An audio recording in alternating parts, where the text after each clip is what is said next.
Friends, మొదటిసారి ఈ ఛానల్ను చూస్తున్నట్లయితే ఈ ఛానల్ను సబ్స్క్రైబ్ చేసుకోవాలని కోరుకుంటున్నాను.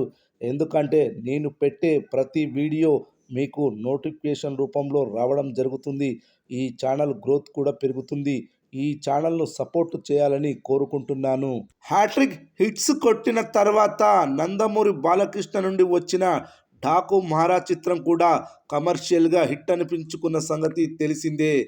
డైరెక్టర్ బాబీ తెరకెక్కించిన ఈ సినిమా ఈ సంక్రాంతికి భారీ అంచనాల నడుమ విడుదలై మొదటి ఆట నుండే సూపర్ హిట్ టాక్ తెచ్చుకుంది.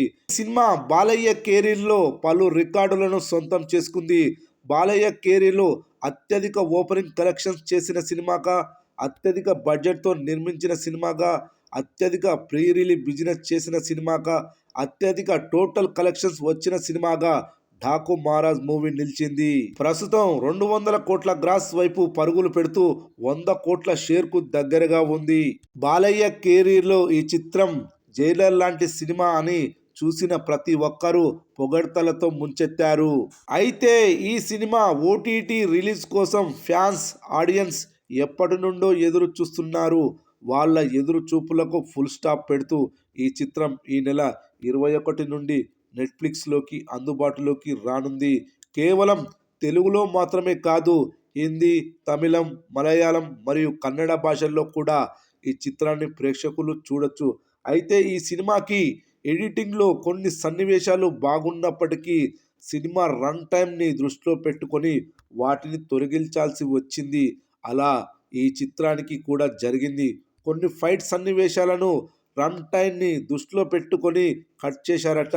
అవి ఓటీటీ వర్షన్లో జత చేసి విడుదల చేయబోతున్నట్లు తెలుస్తోంది. ఈ సన్నివేశాల నిడివి దాదాపు 20 నిమిషాల వరకు ఉంటుందని తెలుస్తుంది. పుష్ప 2 చిత్రం విడుదలై 50 రోజులు పూర్తయిన తర్వాత ఈ సినిమా నుండి తొలగింపబడ్డ కొన్ని కీలక సన్నివేశాలను జత చేసి మరోసారి థియేటర్లో విడుదల చేయగా దానికి మంచి రెస్పాన్స్ వచ్చింది.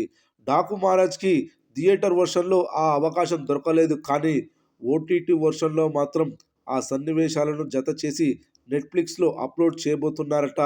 ఈ సన్నివేశాలు మరింత మాస్గా ఉంటాయని బాలయ్య అభిమానులకు కనుల పండగే అని అంటున్నారు. చూడాలి మరి ఈ సన్నివేశాలకు మన ఓటీటీ ఆడియన్స్ నుండి ఎలాంటి రెస్పాన్స్ వస్తుంది అనేది.